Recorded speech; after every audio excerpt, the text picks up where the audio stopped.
Happy holidays, English Online 12 students. And here I am on Holiday Hat Day.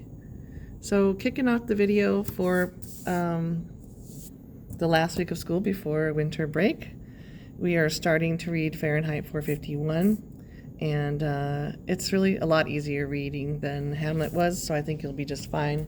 I have, let's see, 3 study guides for you to do.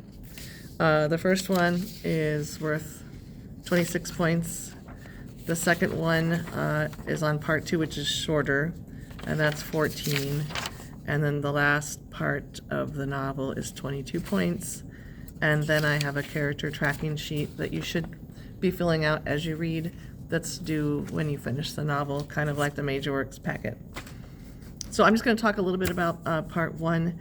I did do a slideshow and put it in your materials to look at all the things that Ray Bradbury predicted would happen in the future, and a lot of them have.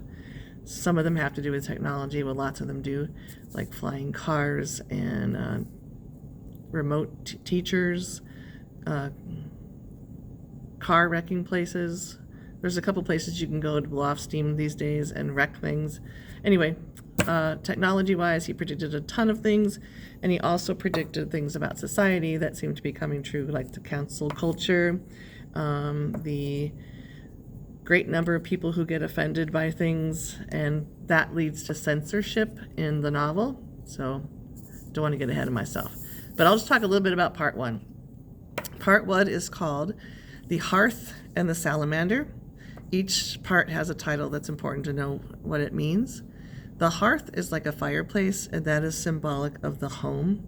The salamander is symbolic. It's a symbol that the firemen wear in the future. The main character is a guy named Guy Montag, and yep, on his everything, the fire trucks, the things they wear have salamanders, so that represents work.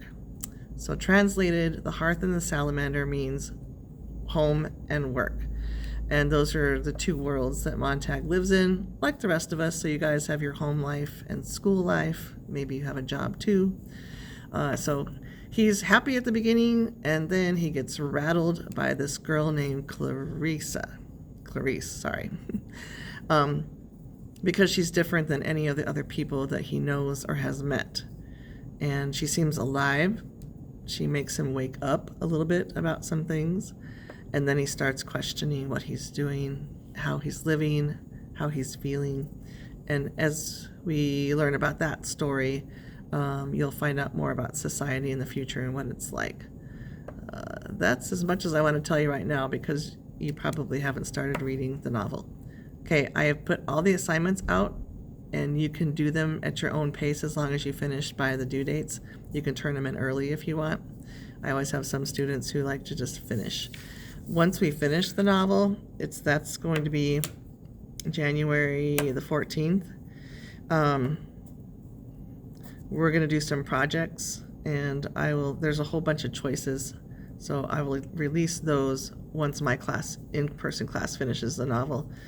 And then there is no separate test on Fahrenheit. Those questions are going to be a part of your final exam, which is a comprehensive final exam, but it's all multiple choice. There's no writing on it, because I have to get it graded and turned around by the next week for the new semester. Okay, let me know if you have any questions. There are 2 versions of this story in movie form, a really old one that's cheesy but closer to the book, and a newer one that has lots more special effects, but it's missing some characters. All right, I will make another video after Christmas, I guess. That's crazy to think about. I hope you have a Merry Christmas and a Happy New Year, and enjoy your 2 weeks off plus 1 day. And I will see you when you get back.